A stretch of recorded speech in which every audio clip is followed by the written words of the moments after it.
Hey everybody, what I've got here is a re-upload of the live show that I did a couple weeks ago when Lionel dropped their latest September release. The original show was about 2.5 hours long, and so I've cut away a lot of the extraneous stuff, dead air, parts where I went off camera for a moment, or pauses in speaking. I've removed about 1 million and I've also removed parts where we went off on non-train tangents, talking about cars and stuff like that. And I've also added some overlays and stuff like that to better explain what I'm talking about at certain points during the show.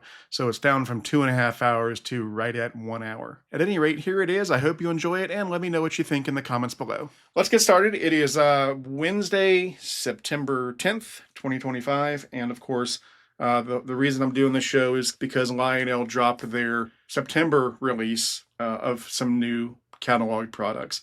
So they've got their new September release. We're going to go over that in a few minutes. Before we do that, I do want to talk about a couple announcements, if you will. So first of all, the custom runs. Eric's Trains custom runs. So the latest one to come in, obviously, if you haven't seen it yet, the flat car with the TOFCs on top. These came in, maybe a month or so ago, and we sold 120 of them or something, or 150, I don't know. They all sold out, and there we go. So very nice, really happy with these. Beautiful cars. I love the little containers and the wood deck on these things. I mean, they're really nice, and really, really happy with them. So there's that. Now we have two custom runs that are currently out, that are in the ether being produced by Lionel. They haven't arrived yet. So one of them is the box car. So that's the box car, and that is I don't know when that is going to arrive. I haven't heard anything about it, but I would guess probably toward the end of the year, probably November, December, something like that.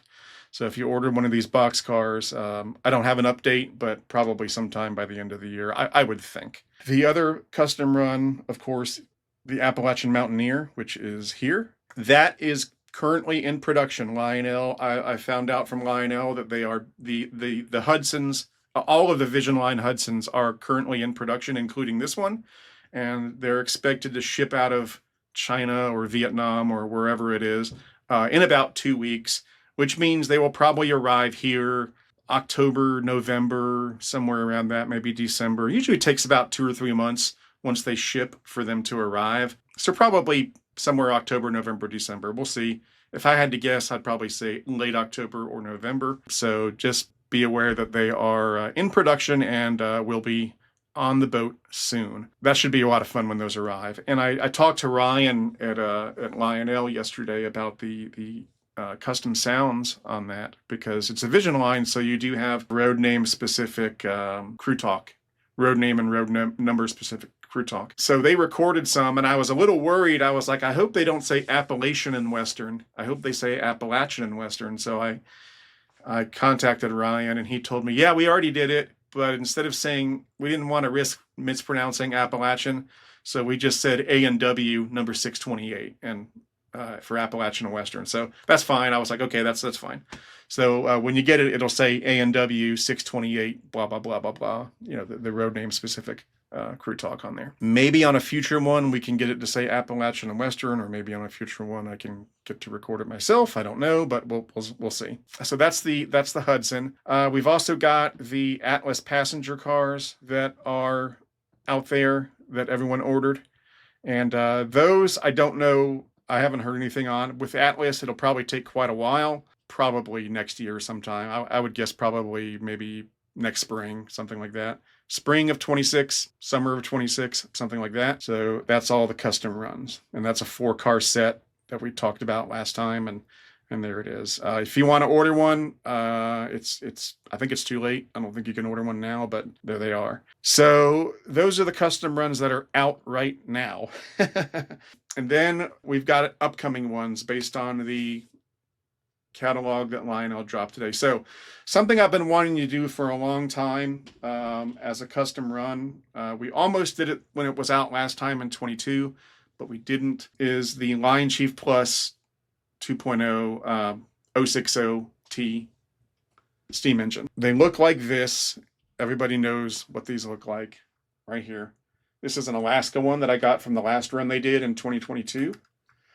These are great. They're very affordable. I think last time they were $350. They've gone up by a little bit this time, of course.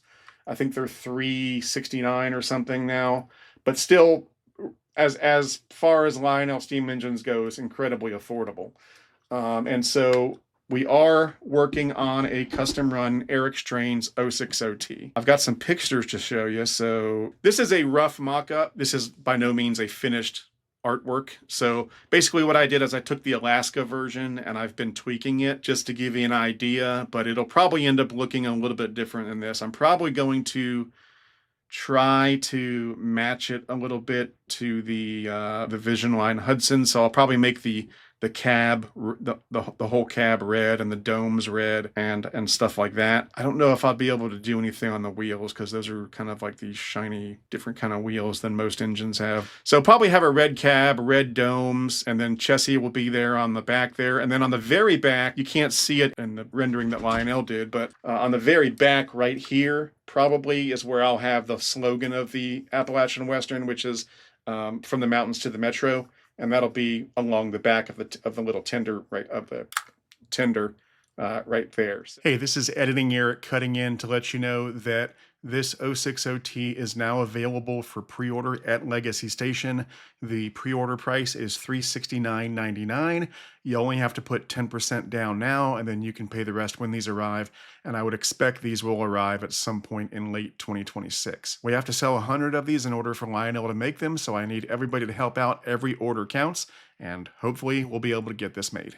And then lastly, the open house this year. So here's the booklet. And in case you don't know, the Piedmont Pilgrimage is a tour of layouts in the Atlanta and North Georgia area. I do it every year. It's free of charge. Anybody can come. You don't have to RSVP or anything like that. All you have to do is show up. Saturday, November 8th from 10 to 5 p.m. The Piedmont Pilgrimage. Sorry about that. I was right in front of me and I couldn't see it. Piedmont Pilgrimage this year. A lot of fun. Go to PiedmontPilgrimage.com. And again, my open house is on Saturday, November 8th from 10 to 5 p.m. Free.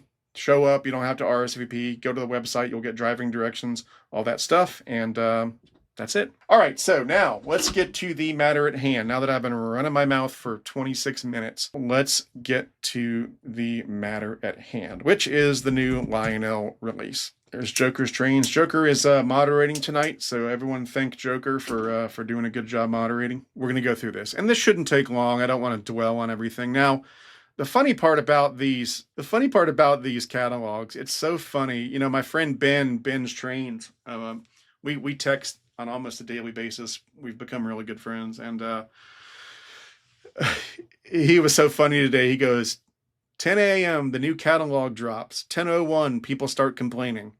And I said, yeah, that's about how it goes. And even in the chat, like before the show started, I could see people just bad-mouthing Lionel. And it never fails. Like, it doesn't matter what Lionel does, short of giving away free trains, people are going to complain. Now, they are expensive, but that's just the way it is these days. As I said when I did the 2025, the July release, these small releases that Lionel is doing, I believe, they haven't said anything to me, but I believe it's tariff induced. It's for sure a result of the tariffs that have been happening that are out of Lionel's control. And from Lionel's point of view, they're doing the only logical thing they can do, which is, hey, we don't know where these tariffs are going to go. This thing is so fluid. It's always changing, you know. They're all over the place right now. And so I think they're around 10 or 20% right now. I could be wrong. Maybe someone knows that. But it's a very fluid situation. And so the only thing you can do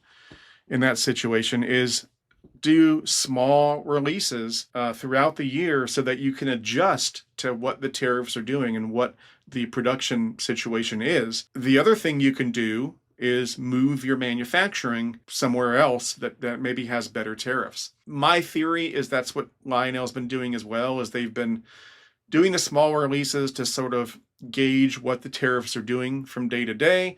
And also, I think they are trying to move some of the more and more of the production over to Vietnam so that they can work around. Maybe I think Vietnam might have better tariffs or something like that. I don't know the tariff rates. I don't know all the logistics of that stuff. This is just my theory. And so, long story short, these small releases are tariff induced, and they're doing the best they can. And as I said in the July release, I think we really need to try to support Lionel and the other train makers during this tough time, because I don't think, I mean, I think this is a lot more serious than people might think. We really do have to support them and try to be as supportive as possible and try to roll with these price fluctuations and stuff as much as we can. Now, granted, Lionel is usually the most expensive of the train makers already. So the tariffs, I think, are affecting them more than others. And we all know, with Lionel prices, they're always very high for whatever reason. And I think it's important to stay positive and support them, support all the train makers. Let's talk about the catalog. Or the release, I should say. So it's very small. It's very limited. But I kind of like that. I like that it's not overwhelming because I just ordered stuff from the July release. I didn't even tell you guys what I ordered from that. I guess I could tell you when we're done talking about this. But I ordered some stuff from the July release, and I sort of hedged my order there because I was like, there's more coming. Because this is not the last release. I think Lionel's going to do another release in October or November. So they're doing a lot of these little releases. So I think this is okay. It's a measured release. It's small. It's limited. You can definitely see the pressure that they're under from this, and so this makes sense to me. I mean, this totally makes sense to me, and I'm okay with it. I'm okay with it. So we've got the 080. I originally the rumor before this dropped, the scuttlebutt was that this was going to be a Vision Line engine, and it was going to be under $1,000 for a Vision Line engine. Now, I'm glad they didn't make this a Vision. I don't know if that was ever in the mix or not. Obviously, it doesn't say Vision Line here, which is a good thing. I think Lionel has gotten a little bit loosey-goosey with what they consider what is Vision Line these days, the last couple of years. And so I'm glad they didn't call this Vision Line, because just because you have whistle steam and the swinging bell, that does not make it Vision Line. Now, don't get me wrong. I am thrilled that this has the whistle steam and the swinging bell. I think it's going to be a great engine. The price is expensive, but given everything in this day and age, the fact that it's 1 cent under 1,000, technically sub 1,000, I'll give them credit. They're giving us something that is at least in the realm of affordability. At least it's not another $2,500 steam engine. I think they're trying to throw us a bone a little bit, and so I'm okay with it. And I would bet they're probably going to make this thing in Vietnam. I think they're trying to move more and more of their engines. It used to be that they were making a lot of their rolling stock in Vietnam, but all the engines were still made in China. And lately, I've seen made in Vietnam on some engines. We'll have to see when it finally arrives. But this is the one I'm probably going to order, the Southern, the War Bonds one. I like Southern. I like the tender decoration. I think it's cool. So I'm probably going to order that one right there. And I like it. And what's not to like? It's a little expensive. Back in the day, a few years ago, the same engine probably would have been like $799. I'm going to say something here that I said the last time. I really think the folks at Lionel are doing a good job of giving as much as they can give us in the models, because of the high price. So let me give you an example. The last catalog that came out, the 2020, the July release that had the Santa Fe Super Chief Superset, which I did order, by the way. That is an expensive set. It's like $4,500 or something like that. With discounts, it's probably about, I think it's like $4,200. Very, very, very expensive. Okay, no doubt about that. But if you look at that set, if you ignore the price tag and you look at that set, there's not a single feature that they didn't cram in there. I mean, it's got everything that they could cram into something like that. Every unit is powered. Every unit has sound. They've got the bar car. They've got a station sounds car. They've got passenger figures in the cars. There's a camera car. I mean, every feature they could cram into that set, they crammed into that set. And so I think they deserve a little credit for that.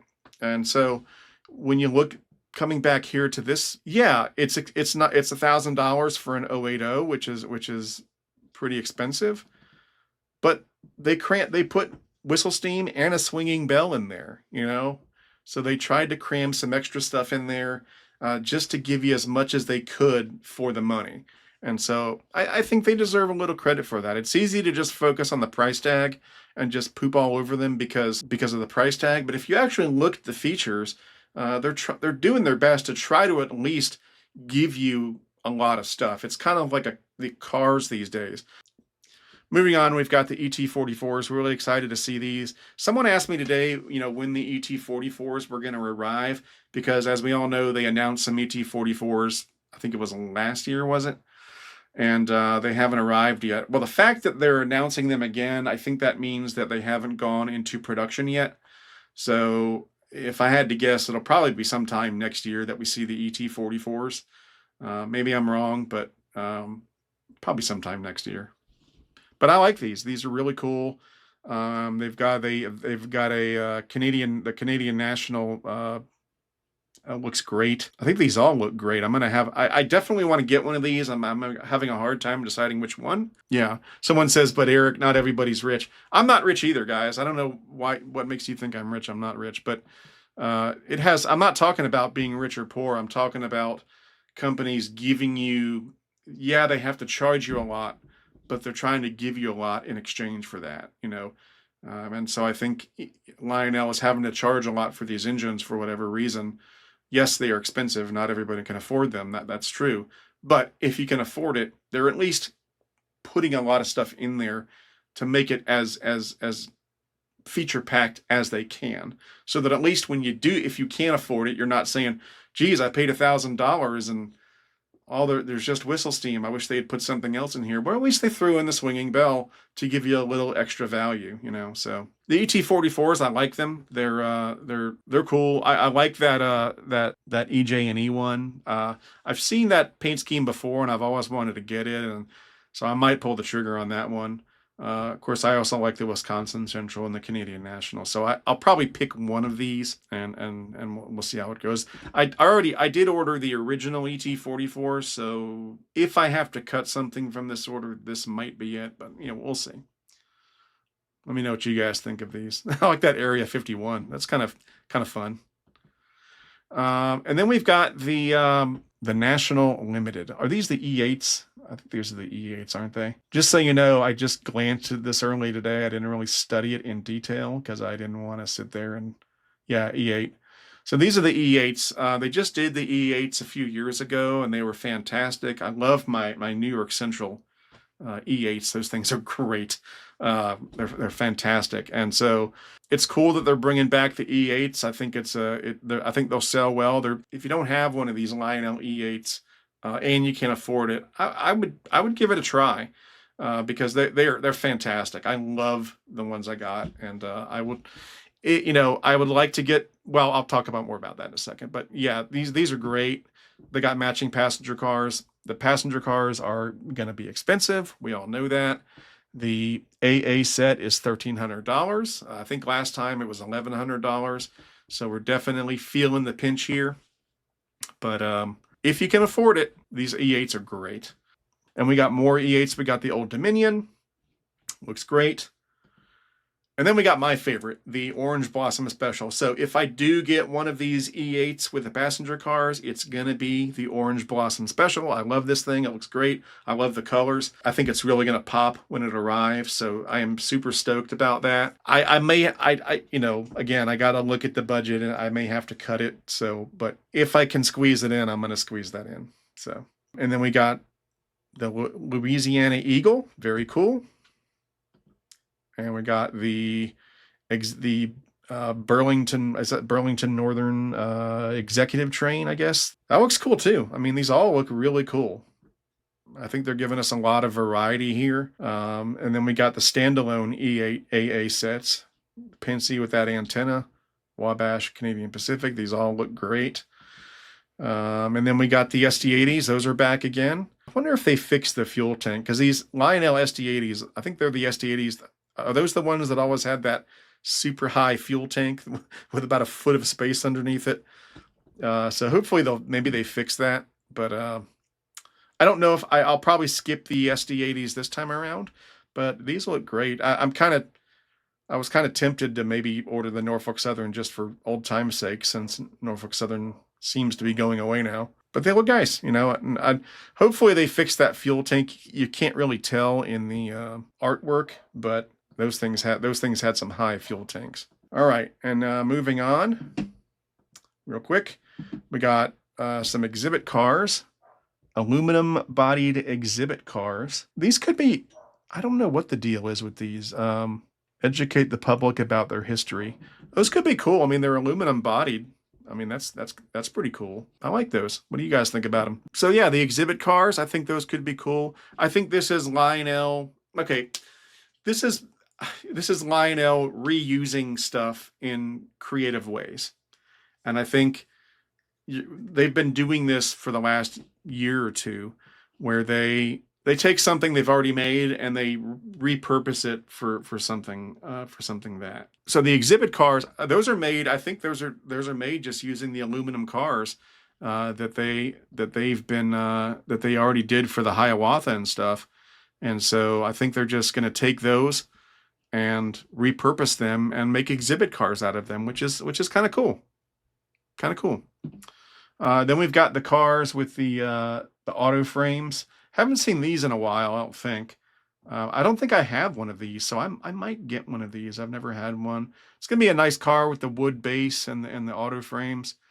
And then we have, down at the bottom, this I'm kind of excited about. So this is another example of Lionel repurposing things to make new products. And I think all of this is due to, I think a lot of it is due to difficulties with the tariffs and everything, and just trying to get creative with stuff. They did this a lot in the post-war years, where they would make a model and then they would reuse it for different things 5 or 6 times.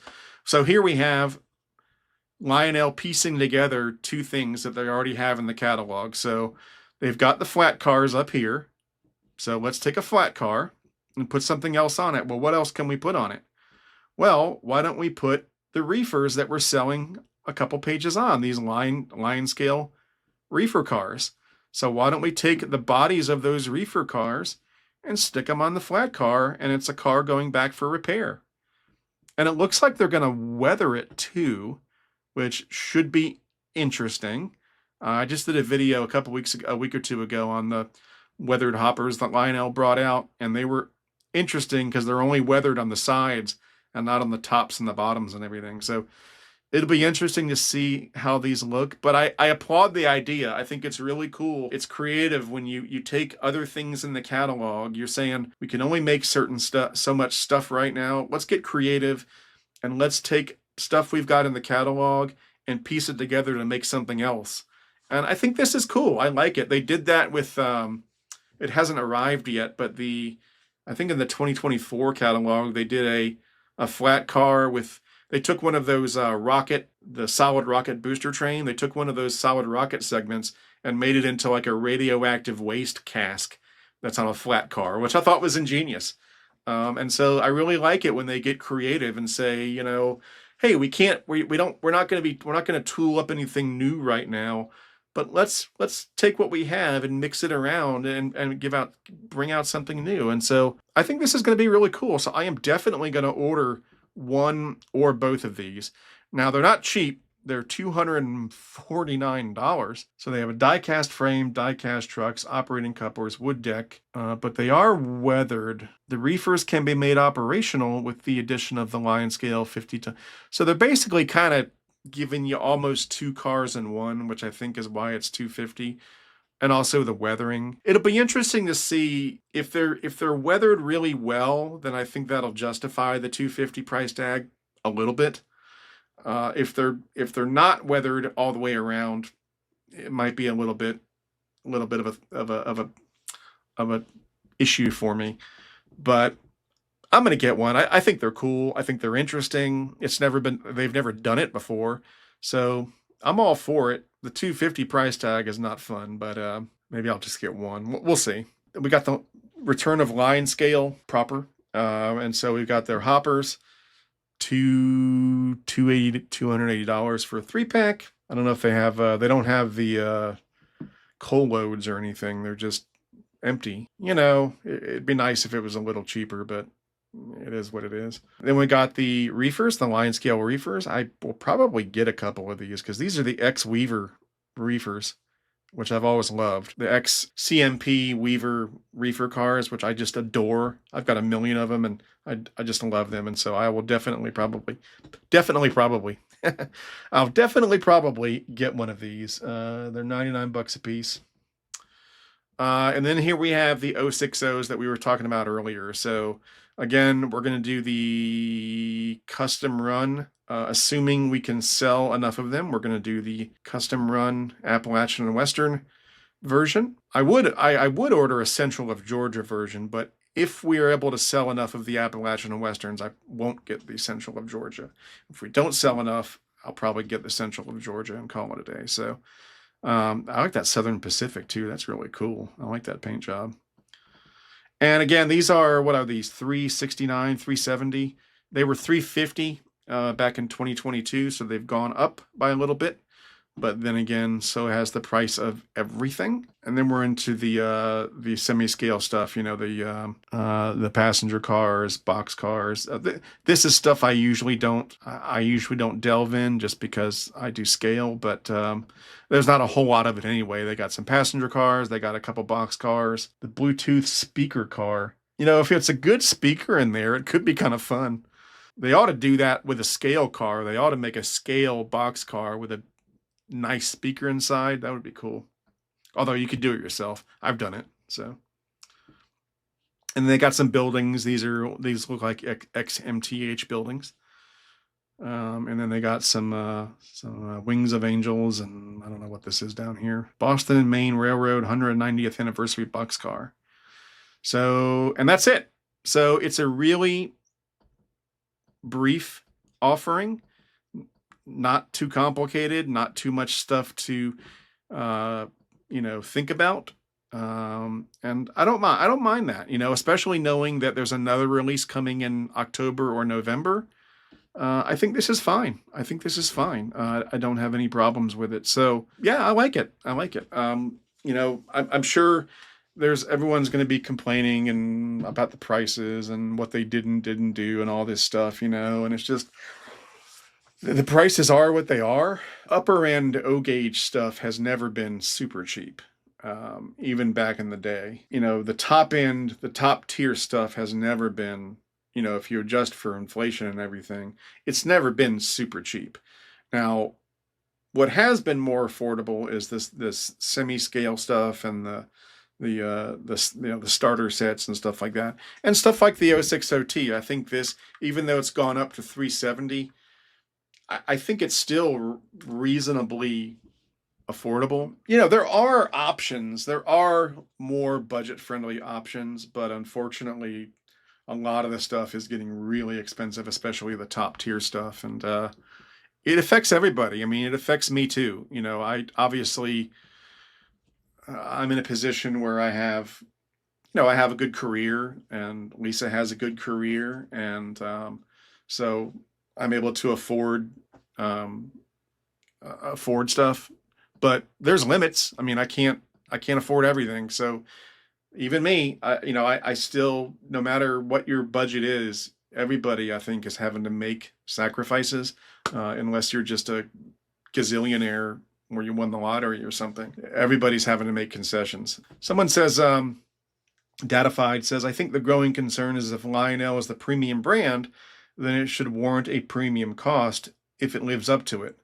A lot of recent quality control issues, accuracy issues, challenges. I think it's complicated because I agree. I think if you're going to charge a premium price, you need to deliver a premium product every time. And if you don't, you need to back it up and do the right thing and take care of people when something goes wrong. I do think Lionel could use better quality control at their factories, at the whatever factories they're using over in China and Vietnam. I think they could do with some better quality control, just some constructive criticism. And I think they could benefit with improved customer service in terms of getting things repaired correctly in a timely manner every time, and basically taking care of their customers. Now, it sounds easy when you say that, it sounds easy on paper, but then there's stuff you have to consider, which is that I think Lionel and a lot of these other train companies, they operate on razor thin margins, on restricted budgets.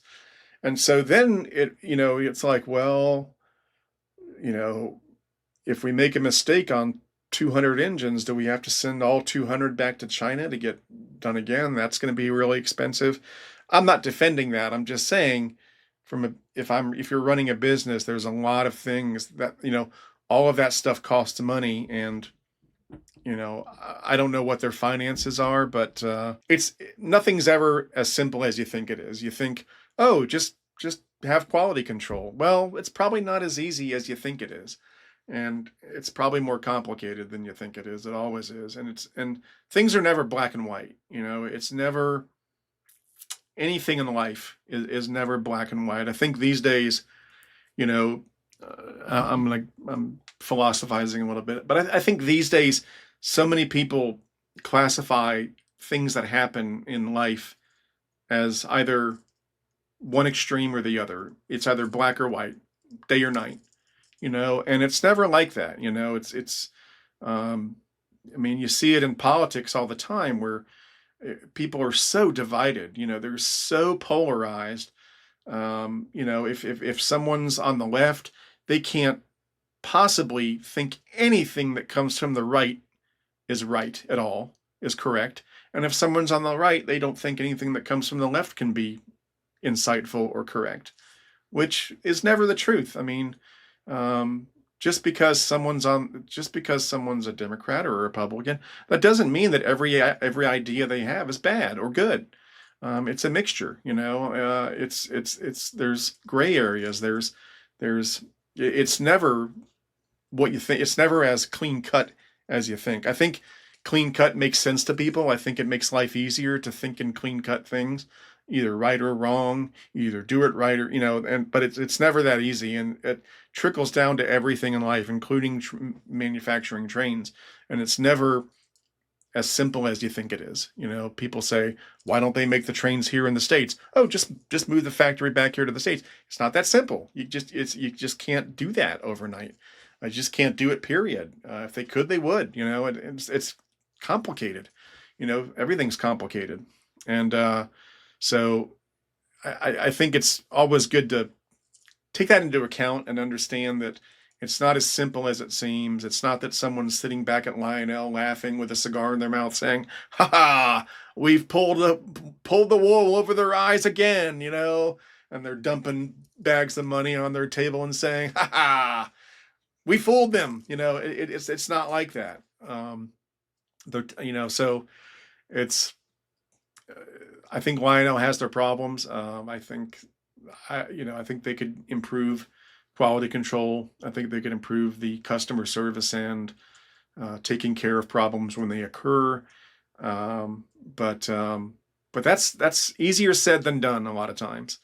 And then the other companies like MTH, MTH is a skeleton company these days. So I'm not defending everything, but I'm just saying, my advice is anytime in life when you've got a harsh judgment of something, whether it's good or bad, maybe try to back off that harsh judgment a little bit and say, maybe there's something I don't understand. Maybe there's things I'm not aware of. I don't have the full picture. And so, I that's why I don't like to judge Lionel completely or MTH or Atlas, because I don't know the whole picture. There's things I don't know. There's things I'm not aware of. I do have a good Lionel customer service story if you guys haven't heard that yet. And that is that when I bought the N&W King coal set, anybody who bought it, the hoppers did not come with the coal loads in them. And they were supposed to. It said it on the online catalog. It said it in the print catalog. And it said it on the box. that the coal loads were included, but the coal loads weren't in the 12 coal hoppers. And so I called Lionel and said, I know you guys sell the coal loads on their own. You sell a 6-pack. Can you just send me a couple of the 6-packs and we'll call it a day? And they did that. They sent me a couple 6-packs of the coal loads, and everything was taken care of. But I got lucky because that was a problem that was easily fixable, because they have the coal loads. They just arrived along with the King Coal set and all the other hoppers that were in the catalog. So it wasn't a big deal. They could just send me 2 things. But it's a different story when, you have a problem that's not so easily fixable. It depends on the problem. But in that particular situation, they did take care of me, and they did send those coal loads, and it took care of it. So that King Coal set is interesting. I did want to talk about what I ordered from the July release. So I guess we can go over that real quick if you guys are interested. And then we'll do some questions. So the good old July release. What did Eric order? So obviously I ordered the Santa Fe Super Chief set. I had been asking for it for years, and so I sort of had to order it, or else I'd be a big hypocrite. So I did order the Santa Fe Super Chief set. I did not order the add-on cars because I've got more Santa Fe cars coming from Third Rail or Golden Gate Depot. So I did not order the 4 add-on cars. The next thing I ordered was, I wanted to order the Northern Pacific set here, this whole set. I think it's going to be beautiful. Maybe later I'll pick it up if I can afford it, but I had to cut it just because that was going to be like another $3,500 or something. So I couldn't do that. The next thing I ordered was the Detroit assembly line set. I think that's going to be a cool set. It's got some sort of rebadged, retagged cars, I think, and pretty excited about that. The next thing I ordered was way back here, and that was the tree cell tower. The cell tower that's disguised like a tree. I've been wanting to add a second cell tower on my layout, and those tree cell towers are hilarious, and they never look like a real tree. And so I ordered that. That's gonna be fun. And then okay, this is gonna surprise a lot of you guys, but Lisa talked me into ordering some Star Wars stuff. Sort of. I allowed her to talk me into it. So I thought I wasn't going to go down the Star Wars rabbit hole, and I need to limit how much I do go down the rabbit hole. But we ordered both of the Phantom engines because I love the Phantom locomotive. I've always wanted a Phantom locomotive, and so the fact that they're bringing it out again. So we ordered both of these. We ordered the Darth Vader and the Stormtrooper Phantom locomotive because the price is pretty nice. I mean, it's $259.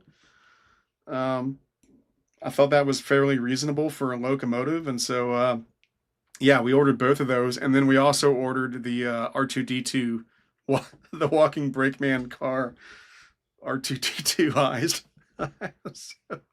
So, yeah, we got those. And that is, we're now officially going at least partway down the rabbit hole. I never thought I would be ordering the Star Wars stuff, but I'm kind of glad we did, and I think it's going to be fun. So we'll do some questions now.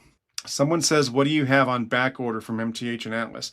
So I ordered the monorail. Where was that? Well, no, I have 2 things on order. The monorails. So I did order the monorail. I ordered the mint green New York Central version right there. Very excited about that. I know tin plate isn't a lot of people's thing. If it's not your thing, all I can say is that I feel sorry for you. I pity the fool who does not like tin plate stuff. This is going to be awesome. I can't wait for it. And it's reasonably priced. It's $800 for you get the monorail and a loop of track. I mean, it's not bad. Someone says, how do those monorails work? They have a motor in this lead unit. There's a motor, and it comes up here to a gearing system that grabs onto this rail, and it rides around on that rail using the motor and the gears. So it's all in this little box here, and it's got Proto Sound 3 in there and everything, and it hangs on that track and rides around on it. It's pretty simple.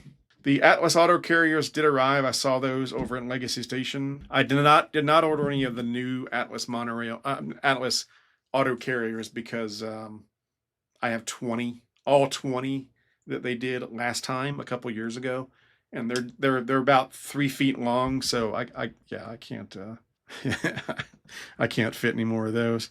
The other thing I have on order from MTH is the Nancy Hanks, the 440 American, with the matching wood-sided passenger cars. So there it is. And it's going to look really sweet.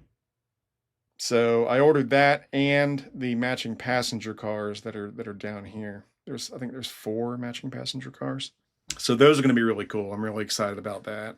So those are the things I'm waiting on from MTH. With Atlas, I just got the 280 steam engine that Atlas released. Actually, one of them is back here. It's I don't know if you can see it. It's up here.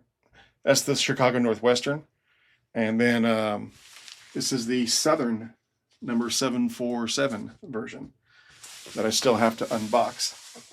And the Southern version was a present from a fan of the channel. It was a wedding present. His name's Ben Turner. Yeah, that's his name, Ben Turner. So I don't know if Ben's watching, but if you are, Ben, thank you so much. But yeah, that was the Southern one. There was a present from a fan. So very cool. I'm very excited about that because that is the first steam engine that Atlas has done in forever. I think the last one they did was like 10 plus years ago, and it wasn't super fancy or anything. So this isn't. They said it was ex-Weaver. They said it was made from the Weaver 280 tooling, but it's basically an MTH engine because it has PS3 in it, so it behaves like an MTH steam engine. It's got this really cool Banshee whistle that I love. It's super shrill. I did a short on Instagram where you can hear the whistle. Some people don't like it because it's not accurate to the Chicago Northwestern and stuff like that. And but man, it sounds so cool. It's super shrill. I don't have another whistle like that in my entire collection, so very happy about that. Someone says, where do you store those things? You mean I think he might have been talking about the monorail. I don't know where I'm going to put the monorail. I'm probably not going to put it on the layout. I'll probably just set it up on the floor or something. I don't know. But speaking of Lionel, had you checked out their build your own set site? They literally have a site where you can customize your own set. That's pretty cool. That's a great idea. I haven't checked it out. But that's a really cool idea. I like it. Someone says, did your son grow up enjoying trains? No, my son is not into trains. He was briefly into trains when he was about 4 years old. But by the time he was 5, he was out of trains. And he was an athlete, and now he's a pilot. But he's not into trains. He thinks some of the stuff I have is neat, but like he's not into them. I didn't know that Lionel had to build your own. Speaking of Lionel sets, we had thought about doing a custom run Eric's Trains set, like a Lion Chief set. But you have to sell 200 of these little 06OTs. We have to sell 200 of them. You have to sell 500 sets in order to do a custom run set with Lionel. You have to have 500 orders. So there's just no way. Do you think Lionel will ever release a proper new Yellow Belly Hudson? I think so. I think I know they've thought about it. I know it's been on their radar, that and the T1. I think it's within the realm of possibility. I don't think they're going to do it anytime soon because we are in a state with Lionel right now where they're really not doing a lot of new tooling. And it would have to be new tooling because the old tooling was lost. So I don't think it's going to happen right now, but it's a possibility at some point, I hope. Did you ever get the ACL Hiawatha to add to the collection? No, I didn't. I've got all the cataloged Hiawathas. There's 2 custom runs that I considered getting. There's a Santa Fe Black Bonnet, and there's the Train Loft Atlantic Coastline. And I've thought about getting them. I don't know if I will. Maybe if I see it at York or something, I might. My immediate goal was to get all the cataloged versions, which I did. This is a good one. What are your thoughts on the new Lionel Heritage engines being painted a matte paint instead of a glossy paint? What he's talking about is, I can demonstrate that because got them right here. So this is an older Heritage unit that was done, I don't know, 2016 or so, 2018, I don't know. But this has a glossy coat, so it kind of looks brand new. I'm not sure how well that glossy is showing up on the video. You can kind of see it, some of that shimmer and shine. Now, the latest release that Lionel did, that just came in a couple weeks ago, this is the Conrail, and you can see it's got a matte coat. So it's not glossy. It's more of a matte. Now, they released a couple last year. Let me grab one of those. We'll see what that looks like. Okay, so here is the last SD70 release they did, I think last year. And this has the glossy as well. So this is in the same vein as the older ones, the older ES44s and SD70s with the glossy coat, and the new ones have a matte coat. So obviously that has bothered some people. Now, I'm going to let you guys take a guess of whether it bothered me. It'd be nice if they were all consistent, but really, I'm not losing sleep over it.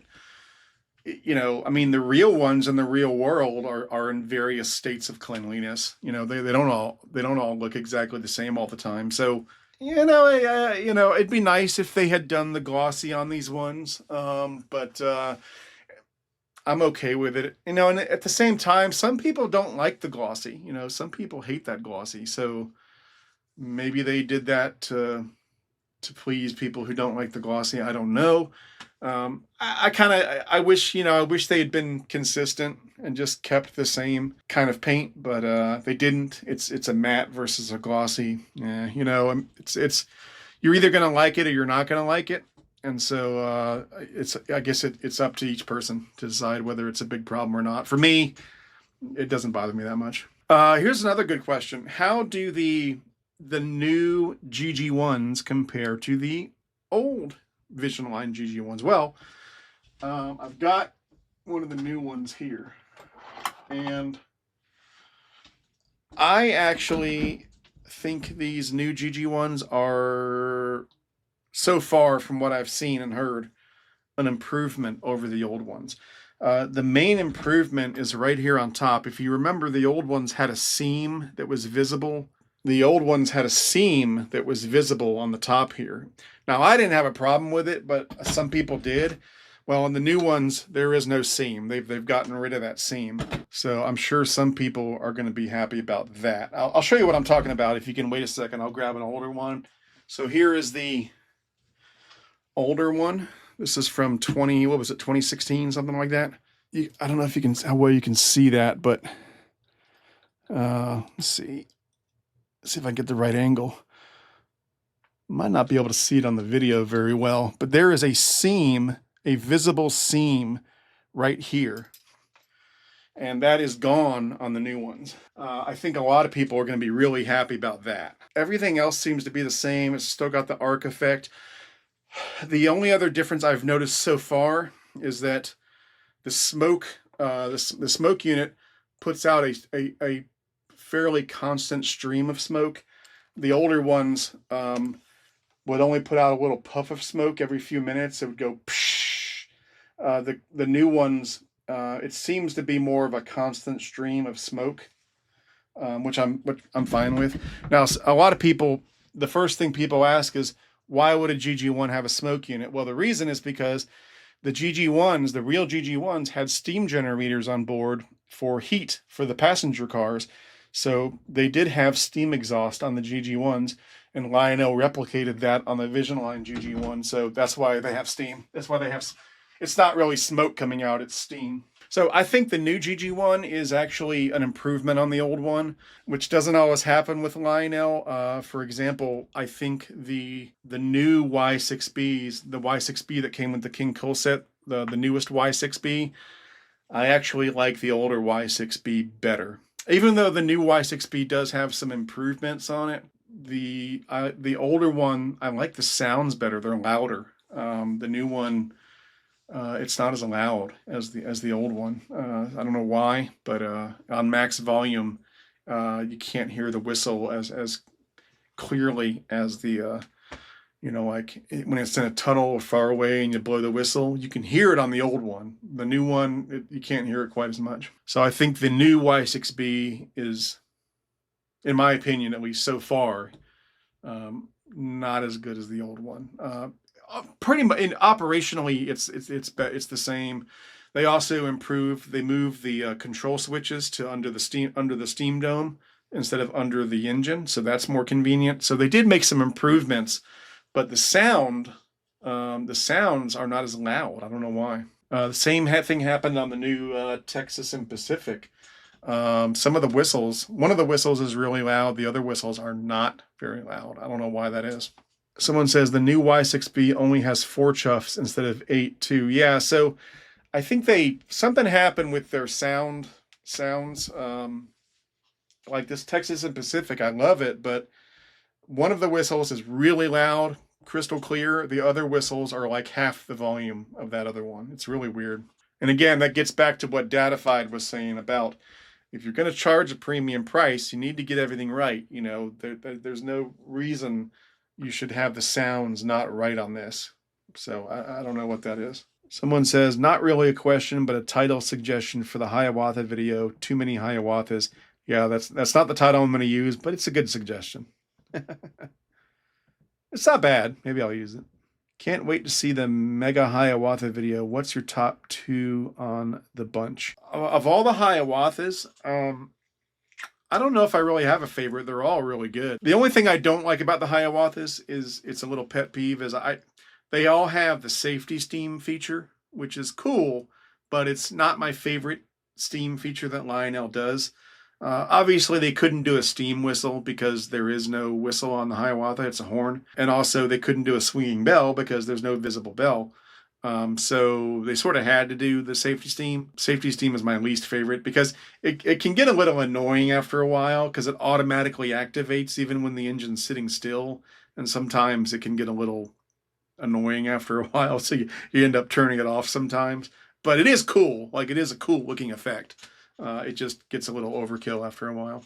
My favorite Hiawathas, the holiday one is a surprisingly beautiful. The Lionel Locomotive of the Year one, which is here, is really beautiful. I was surprised that one kind of surprised me. The dark horse set amongst the bunch, really for me, was the Chicago Northwestern, which is up in the corner up there. It's dark. It's not as vibrant as the other ones, but when you actually see it, it's got this really cool elegance to it. And of course the passenger cars, the passenger cars are amazing.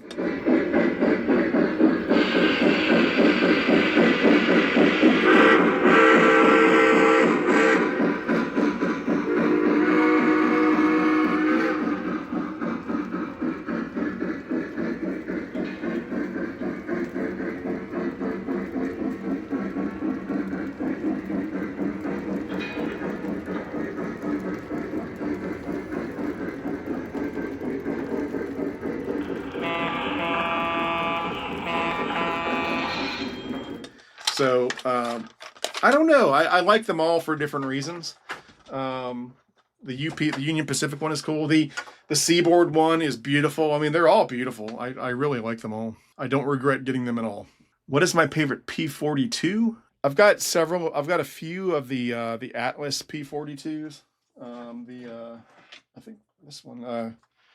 This is the latest one I've got. This is a Conrail Genesis. That's really cool looking. I've got the Amtrak Anniversary one. That's really cool. It's in the other room. I like them a lot. I'm really excited about the Siemens Charger that's on the way from Third Rail. That reminds me, I gotta pay them. The Siemens Charger from Third Rail is going to be really cool. Eric, I see you on Ben's trains. Yeah, I try to be on Ben's videos sometimes, and I want to have him on some of mine as well. Because Ben and I have actually become really good friends. He lives across town from me. So it's a good bit of a drive. I haven't been to his house yet, but we're going to go there at some point and hang out. We've become really good friends. His wife is Lisa has become good friends with his wife. I mean, we hung out and we have a lot of fun together when we hang out. They're really fun people. His wife's really nice, and Ben's great, and so we have a lot of fun. And the funny thing is that Ben and I have very similar tastes in trains, and so we often end up getting a lot of the same stuff. We both got the Conrail GG1.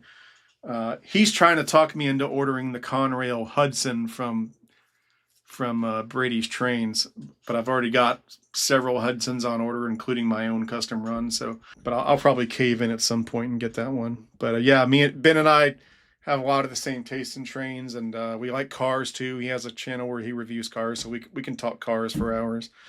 So yeah, he's really.